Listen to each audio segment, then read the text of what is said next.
Hi there, I am Akash Raj. I am presenting series on the standards of auditing. It is beneficial for CA, CS, CMA, BCom, MCom and for other exams where auditing is relevant. Thank you. Now let's start 240. Objectives of auditor. ठीक है, ये हम लोग objectives of auditor को concern करेंगे। सबसे इसमें पहला ऑब्जेक्टिव है to identify and assess the risk of material misstatement in the financial statement due to fraud. ठीक है, ऐसे 240 में हम लोग फ्रॉड की बात करेंगे। सेकेंड आपका ऑब्जेक्टिव्स ऑफ ऑडिटर है to obtain sufficient and appropriate audit evidence about the assess the risk of material misstatement due to fraud. ठीक है, थर्ड आपका है to respond appropriately to identified और सस्पेक्टेड फ्रॉड। मतलब जो identify किया गया है वो भी, और साथ में जो आपको सस्पेक्ट मतलब कि आपको लग रहा है कि शंका कि ये फ्रॉड हो सकता है, उस पर भी आपको रिस्पॉन्ड करना है। फ्रॉड के मीनिंग और नेचर को हम लोग समझेंगे। Fraud may be defined as an intentional act by one और मोर पर individuals amongst management, TCWG, employees और थर्ड पार्टीज। ठीक है, involving the use of deception to obtain an unjust और illegal advantage. Types of intentional misstatement are, सबसे पहला आपको है fraudulent financial reporting and second is your misappropriation of asset. Fraud is intentional, याद रखिएगा, and error is unintentional. मतलब कि fraud जो होता है सो इंटेंशन के साथ किया जाता है, और इरर जो होता है वो धोखे से हो जाता है, उसमें कोई इंटेंशन नहीं रहता है, वो हो जाता है, लेकिन फ्रॉड किया जाता है। नेक्स्ट हम लोग अब देखेंगे करेक्टरिस्टिक्स ऑफ फ्रॉड। फ्रॉड का क्या क्या करेक्टरिस्टिक्स है उसको हम लोग डिस्कस करेंगे।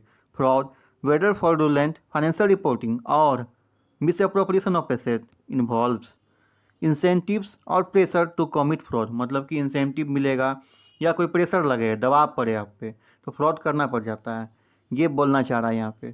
सेकंड आपका है a perceived opportunity to do so, मतलब आपको अपॉर्चुनिटी लग रहा है तो वो हो जाता है। थर्ड आपका है रेशनलाइजेशन ऑफ द एक्ट। ठीक है, कोई ऐसा एक्ट है जिसको रेशनलाइज करके आपने फ्रॉड कर लिया। तो ये तीन था आपका करेक्टरिस्टिक ऑफ फ्रॉड। नेक्स्ट हम लोग आप देखेंगे possible sources of misstatement, मतलब कौन कौन सा सोर्सेज जो है सो मिस स्टेटमेंट के लिए होता है। सबसे पहला आपको है फ्रॉडुलेंट फाइनेंशियल रिपोर्टिंग।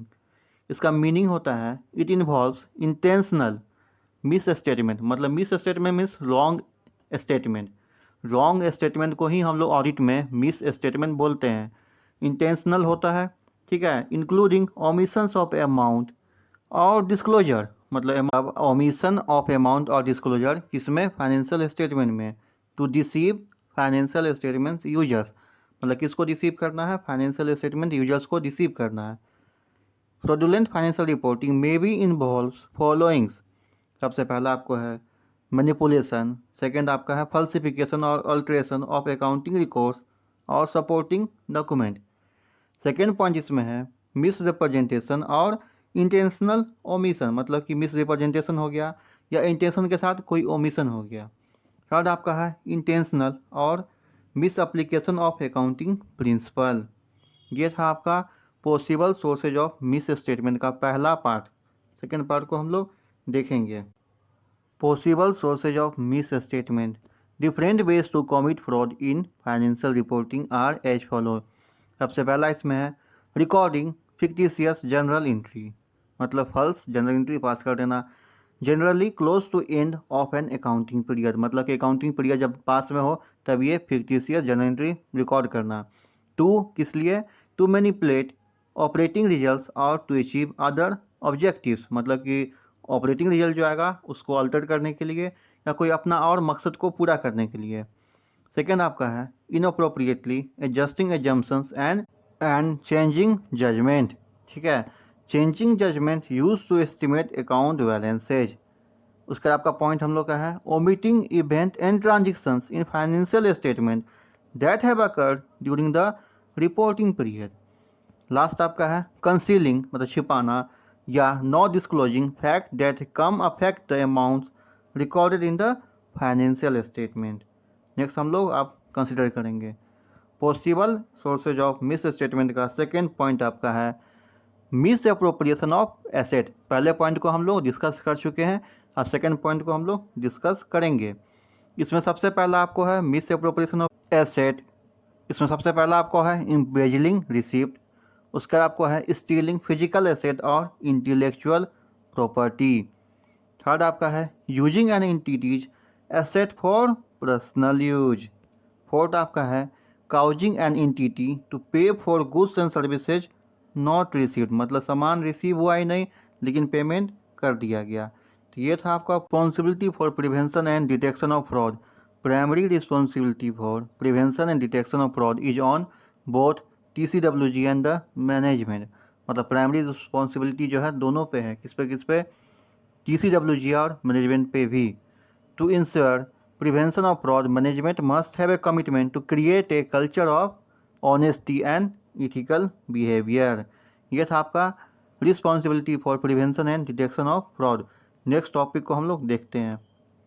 नेक्स्ट हम लोग का है risk associated for non detection of material miss statement.